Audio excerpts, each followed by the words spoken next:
What's going on, y'all? Jonny J back at it again with another video. To be more specific, I'm back at it again with another reaction video.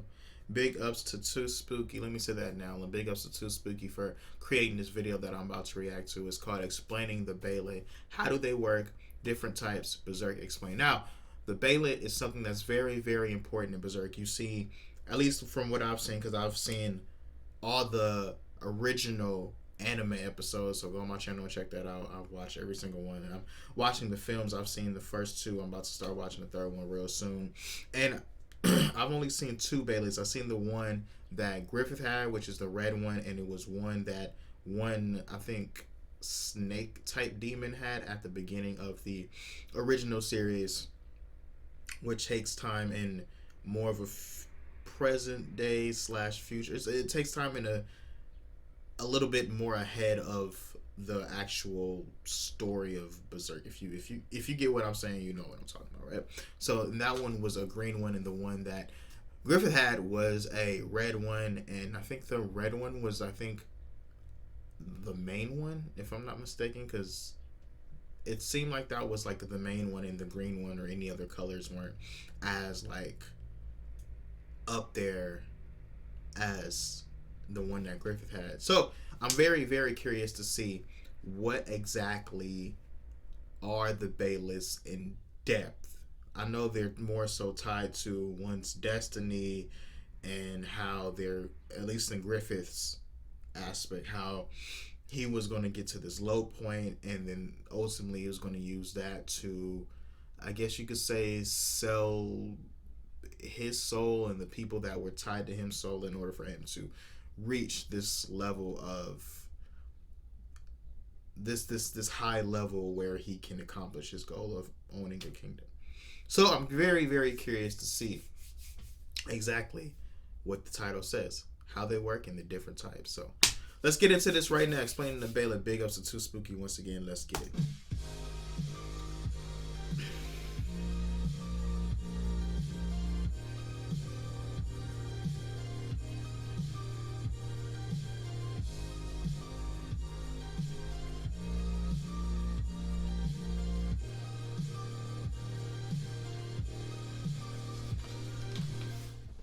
How is it going, everybody? Too Spooky here. In this video today, we're going to be explaining and discussing the various Behelit in Berserk. I recently finished reading the Berserk manga. It was beyond amazing. But after completing the story, I found myself a bit confused about what exactly the Behelit were and how they worked. So I decided to make this video here, to not only give myself a better understanding on how they work, but perhaps also make things a little bit easier to understand for you guys as well. I should warn you ahead of time that this video will of course contain some major spoilers, so if you have not yet finished Berserk, please click away from this video. And I might also leave a few tiny details out here and there, but I am going to try my absolute best to cover everything we currently know about them. Because you also need to keep in mind that these egg-faced objects, or creatures even, are still shrouded in mystery even after almost 30 years. So unfortunately, no matter how hard I try, it's just simply not possible for me to give you all the answers. Anyways, without further ado, let's begin. That classic music though, man. The Behelit, also known as the Behelit, is an egg-shaped supernatural object with various facial features in different places throughout the object, giving it a sort of abstract appearance. Having different facial features. See, this is how dumb I am. When I was watching it, I don't know why I thought all those little marks were eyes. I don't know why. Maybe I just wasn't paying too much attention to it for some strange reason. I thought it were all eyes. And then once towards the final few episodes, when it all came together and it showed a face, I was just like, oh shit, it's a face. That's a little side note, man. I don't know. I just had to get that out for some strange. I don't know why I was thinking that. Maybe I just wasn't fully paying attention to the shit, you know. But it's very important. So hey, now I know. Features also makes the object appear to be living. It's unknown for sure if these objects are in fact living creatures or something else entirely. The vast majority of the time, the Behelit remains... Yeah, see, I want to answer to that too. I want to answer that to that time when when Griffith first shows it to Guts and he holds it, the eye opened up. That's probably why I also thought it was all eyes too. But the eye opened up. So I really, really want to know if he goes in depth with that or he talks about that. Like, what's that about? Is very dormant, making virtually no movement whatsoever. But on occasion, it has been seen to open up its eyes or mouth, which leads me to believe it is some sort of living creature or something similar at least. According to Puck, the Behelit in his and Guts' possession also eats cheese, which is its favorite food. So these objects are also apparently capable of eating. So yeah, that's a thing. The Behelit's main purpose is to summon the God Hand.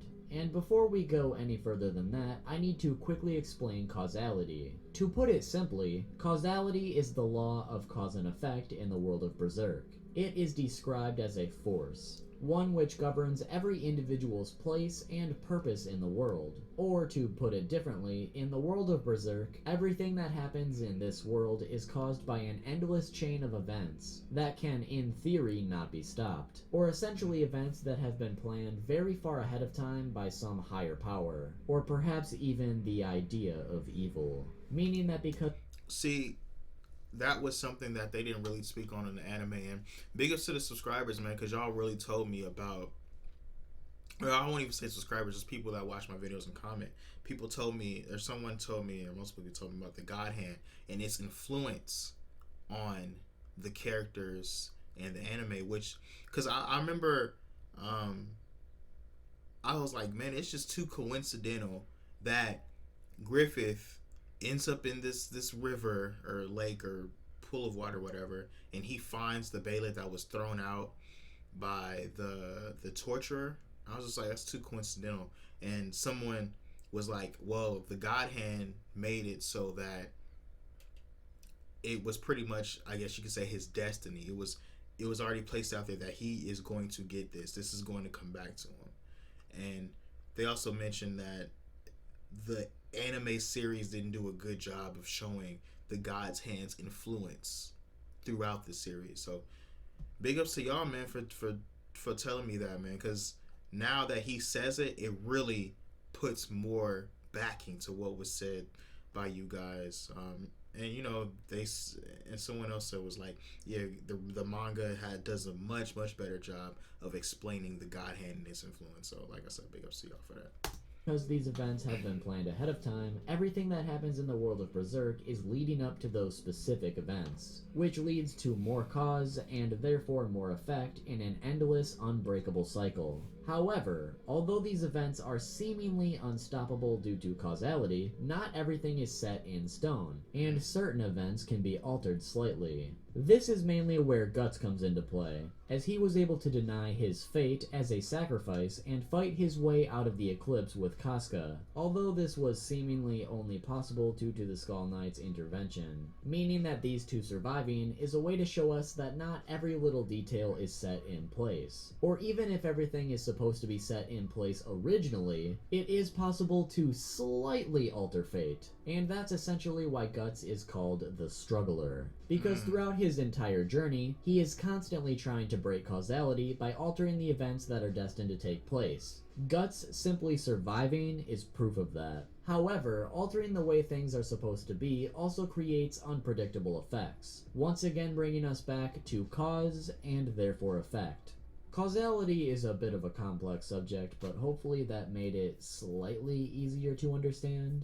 I hope. But the main reason causality is so important with this particular subject is because the Behelit themselves are essentially tools in this endless cycle of causality, and they play a very important role in making these destined events happen. We currently don't know where the Behelit come from, but it was mentioned to potentially be from some sort of higher power, which could potentially be the idea of evil, or maybe even something greater than that. However, regardless of where they came from, every Behelit is predestined to belong to a specific person, meaning that no matter what happens down the line, every Behelit will eventually make their way into that specific person's hands in their time of great desire. Yeah, see, that's Even what I if was they talking were to about have right there. previously tossed it in the trash decades prior, in their time of great desire, the Behelit will somehow find them, showing us that these mysterious objects are indeed a physical tool of fate. Now, like I mentioned before, the purpose of the Behelit are to summon the God Hand, which is done by the Behelit somehow creating an interstice, which is essentially an overlapping area of the physical and astral worlds. It's not exactly known what triggers the activation of a Behelit, but the common factor involves the chosen individual being in a state of extreme desire for something, whether that be the will to live while on the verge of death, or perhaps something even greater. But somehow through this desire, this summons the God Hand, who are then willing to grant the chosen individual one wish, in turn also making them an inhuman apostle. The only requirement for this wish is for the individual to provide a sacrifice, which is generally defined as something that is a part of their humanity, something that is so dear to the user that... So can you only summon... I'm talking to you guys, of course. So I want to know, can you only summon the God Hand once with your Behelit? Like, can you use it multiple times? Like, if you had multiple goals that you valued at equal level, could you use it multiple times if you have like multiple sacrifices and you get to that state of desire? I really want to know. And what happens if the person that owns that Behelit dies? Does it just go to another person? Like, if say for instance someone snatched, like when the torturer, he took the Behelit off of Griffith and threw it out. If he would have killed Griffith instead of just tortured him the whole time, what would have happened? I'm just curious. That losing it is essentially revoking the individual's own soul. After the sacrifice is branded, the individual's wish is then granted, and after that they get to live their new rebirth as an apostle, doing whatever they so choose. As we saw back during the Black Swordsman arc, it is possible for an individual to use their Behelit to summon the God Hand more than once, Okay, there and it are goes. therefore able to be granted more than one wish for yet another sacrifice. However, as we also saw, if a sacrifice is not given, the individual who summoned the God Hand is then drugged down into the vortex of souls for all eternity. Oh shit. I should also mention that this may only be the case for someone who is already an apostle, as apostles are currently the only beings that are shown to be absorbed by this vortex upon death, along with those branded for sacrifice. So for instance, if someone were to summon the God Hand for the very first time with a Behelit and not have their wish granted, it's likely they would instead just be transported back to the physical world. Okay, now I have another question. Alright, so does this wish have to pertain to that specific goal that you want at the time? Or could you just all of a sudden just be like, you know what? Since I have a wish for anything, can I just wish for anything instead of what I desire at the time? Because if so, what happens if the person wishes for something like, I wish that Behelits never existed in the first place, or I wish that the God Hand just disappeared from all of existence? Like, could you make a wish like that? Like, that powerful? Like, and if you could, how many souls would you need? And yeah, it's probably a lot that goes into that. Maybe it might be limitations to it. Maybe you might need like a whole ton of souls, and if you did have all those souls for a sacrifice, what would be the effects of that? Like, you know, instead of being dragged into the vortex. But at the same time, this is just speculation and we don't know for sure, so take that with a grain of salt. Something I also wanted to mention is that it seems Behelits can be owned by more than one person, but not at the same time. Okay. What I mean by this is currently Guts is in possession of a Behelit that was previously owned and used by Slug Baron. However, because Slug Baron is now dead, it means that this particular Behelit no longer belongs to him, my and questions is now are just being destined to be in answered. the hands of a new specific owner, who is likely not Guts himself, meaning that Guts is more or less acting as a transport of destiny to get this Behelit to its new rightful owner. Okay, so now I have another question, right? See, I keep having questions, but I keep having questions. I'm pretty sure that Behelit is not for Guts at all. It'll be dope if it was a Behelit out there for Guts. That would be interesting to see. But what happens? Like, can he destroy it? Like, is it possible for Guts to destroy the Behelit? I'm curious. And you know, maybe my question might be answered in this video, because the last two questions I've had, they've just been answered right now, so I think that's pretty cool. So let's see if I can say it. Even though he's not really intending to do so, showing us that Behelits have likely been used by various people throughout their existence as their rightful owners come and go. Now, before we move on to the next aspect of the video, I feel like it's also important to mention that there is, of course, many different Behelits in existence, as there are also many different apostles. The exact number isn't known, of course, but it's not just a small handful or anything like that. It's also unknown for sure if these Behelits come in different colors, aside from the Crimson Behelit we'll be talking about next. But in general, they have been depicted as a blue, olive, and green color, although which colors are actually correct are unknown. I also failed to mention this earlier, but once a Behelit is activated, the different facial features scattered around the object will twist and contort until they are shaped like a normal human face. The Behelit will then cry blood and scream before the interstance is formed and the God Hand are summoned. But with all that general information out of the way, let's move on to the most important Behelit, the Egg of the King. Alright, here we go. The Egg of the King, or more commonly known as the Crimson Behelit, is the most important and potentially most powerful Behelit in existence. The Crimson Behelit appears the same as the other Behelit, however instead clad with the trademark crimson color to make it stand out from the rest. Like the rest, the Crimson Behelit is also subject to causality, except this particular Behelit is a huge requirement for events that are destined to happen. In particular, the eclipse, which only occurs once every 216 years. This particular event is where a destined future member of the God Hand is present with the Crimson Behelit, where they are then required to make a much larger sacrifice to relinquish their humanity completely and become a member of the God Hand. In Griffith's case, the thing he cared about the most, and the thing that made him most human, were the various members of the Band of the Hawk, and sacrificing them was truly sacrificing his soul and humanity to the core, in turn allowing him to become the fifth member of the God Hand. It should also be noted that each of the other members of the God Hand became what they are through the use of a Crimson Behelit during the events of an eclipse that happens every 216 years. It's unknown if all 5 of them used the same exact Crimson Behelit, or if there were different ones throughout time, but regardless, each member of the God Hand became what they are through a Crimson Behelit, just like Griffith. Next up, we need to discuss the Egg of the Perfect World, which although isn't a Behelit itself, is something very close, and therefore something related to the topic at hand. Instead of calling it the Egg of the Perfect World constantly, I'm just going to refer to it from here on out as the Behelit Apostle. The Behelit Apostle is actually a very unique and crucial part of the events to come, and of the events fated to happen. What's most unique about the Behelit Apostle is the fact that it is both an apostle and a sacrifice at the same time.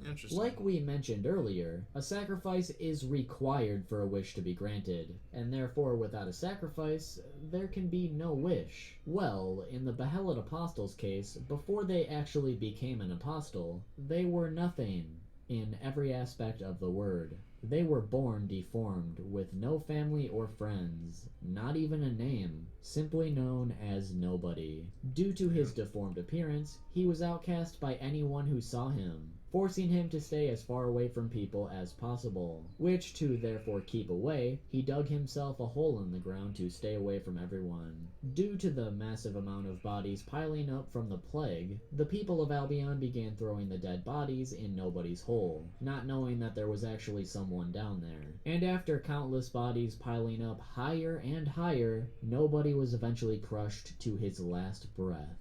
Well, as things were fated to be, at one point previous to these events, nobody happened to find a Behelit in the trash, which upon nobody's last breath, was activated and the God Hand were of course summoned. Due to the fact that nobody had literally nothing to sacrifice as he never had anything he loved, or any loved ones, he was instead opted to sacrifice himself, and the world in its current state for the powers of an apostle. Considering he despised the world as it was now for essentially burying him, it was less like a sacrifice and more like a necessity for the birth of a new and better world. Little would he know, Griffith was just coming to make it worse. Regardless though, much like a Behelit, once it was finally time for the fated incarnation ceremony, the Behelit apostle's warped facial features shifted into the shape of a normal human face, before crying blood and giving birth to one of the God Hand in the physical world, which in this case was Griffith. It should be noted that similar to the eclipse, the incarnation ceremony is a fated event of causality that happens only once. That seems interesting. If you guys could explain that a lot more, definitely comment that down below. That whole nobody Griffith relationship, if you guys could explain that a lot more, because it feels like he's just glossing over it. I'm still a little bit lost on it, so if you guys could go more in depth with that, I would greatly appreciate that. Once in 1,000 years, for the purpose of giving one of the God Hand a fully physical or tangible body. For such a massive event to happen, a massive sacrifice was of course required, which was essentially everyone in Albion, along with the Behelit Apostle's body acting as the egg of the perfect world. So from this whole event, we learned that it is possible for an apostle to essentially act as a Behelit themselves, to birth a member of the God Hand into physical existence, along with it being possible for someone to sacrifice themselves along with the entire world in its current state. While this is a fated event that only happens once in a millennia, it's still all part of the Behelit's place in causality once again. The next thing we need to discuss is the Sword of Actuation, which is essentially a sword made entirely out of various Behelit. This was accomplished by the Skull Knight, somehow being able to ingest various Behelit he confiscated from various apostles throughout his journey to stand against the God Hand. I gotta figure that out, man. Who is this guy? While not very much is known about the sword itself at this current point in time, as far as we do know, its abilities are as follows. It essentially has the ability to carve open space and time, even being able to cut directly into the abyss. This also gives it the ability to cut through different locations in the physical realm, allowing the user to essentially travel from one destination to another in a short time, by simply cutting through the fabric of space and time itself. While not its intended ability, the sword was also responsible for helping Griffith merge the physical and astral realms, in turn allowing the rest of the God Hand to manifest in the newly found perfect world, along with every other atrocity you could possibly imagine. So although not much is known about this sword currently, it possesses immense power, which is seemingly caused from the various combined Behelit themselves, showing us that these mysterious objects contain a lot more power than we originally could have imagined. And if one slash can literally merge two different planes of existence, it could potentially also do so much more. The final thing we need to quickly talk about is the man-made Behelit, otherwise known as the Reincarnator. This monstrosity was created by Daiba through some unknown method of sewing and chaining still living apostles together into some sort of vat of mysterious liquid, in turn making a literal man-made Behelit. This contraption was generally used to create the Daka, which were some sort of inhuman apostle creatures that were created by submerging pregnant women into the liquid, forcing them to give birth to these inhuman creatures with their lives. Considering at least 10,000 of these Daka were shown to exist, I think we need a moment of silence for all those pregnant women who suffered because of this monstrosity. Thank you. This man-made Behelit was also shown to have even greater power than originally anticipated, as Ganishka was able to submerge his already apostle self into the liquid, in turn transforming himself into a literal skyscraper of an apostle, having so much power that he quickly lost his own sanity. This massive body and power was then of course used by Griffith to merge the two worlds into Fantasia, with the help of the Sword of Actuation like we mentioned earlier. So through some unknown methods, it's also possible to make some sort of Behelit-like creation through the use of already existing apostles, who had likely already used a Behelit before. But to what extent this contraption and an actual Behelit share similarities is something we cannot yet decipher, simply because, like I said earlier, the extent of what the Behelit are capable of is not yet known, so therefore it's impossible to compare the two. But regardless, this man-made Behelit does of course have a similar power, but seemingly without needing to meet with the God Hand to obtain a wish.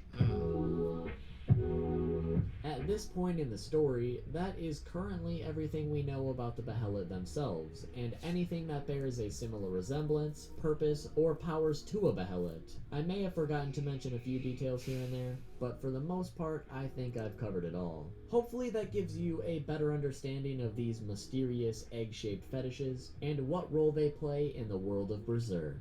If I forgot anything, be sure to comment about it down below, or if you have any theories or speculation about the Behelit, be sure to comment those as well. I'm very interested to hear your guys' thoughts. On that note, also be sure to comment what aspect of Berserk you guys would like a video about next. Now that I've read the series, I definitely want to make content on it from time to time.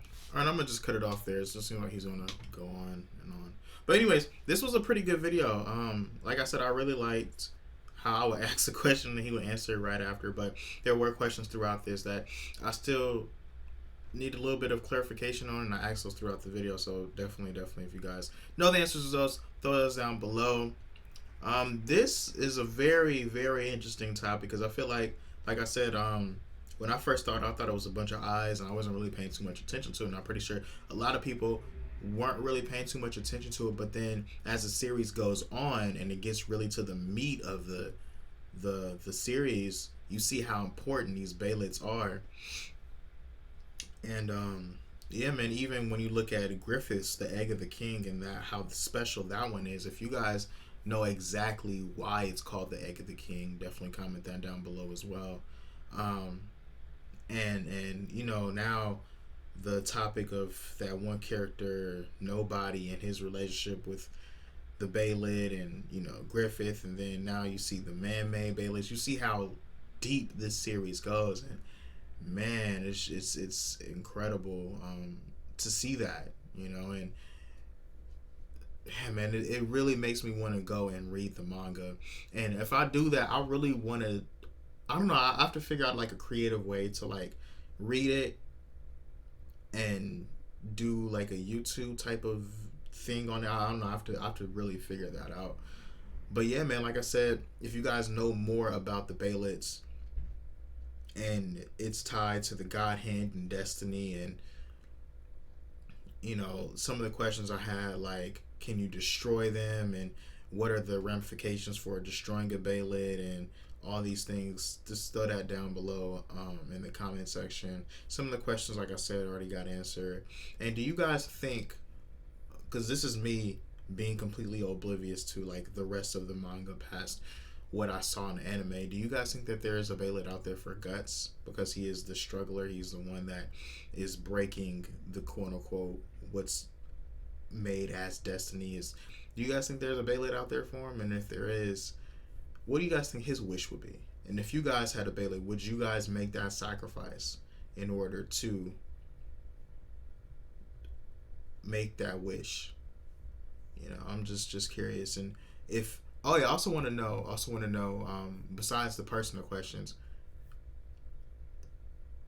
they already answered the question of like Behelit, Griffith's Behelit being so powerful that it needs a large amount of sacrifices, and he sacrificed the Hawks. But can the other Behelits, do they have the potential of making that same type of wish if you had a large amount of sacrifices like Griffith? Like if you had like an entire kingdom and you had a Behelit and you was like, look, I'm gonna sacrifice all these people to for my wish to happen. And then also, who was the first person, the first apostle, I guess you can say, right, to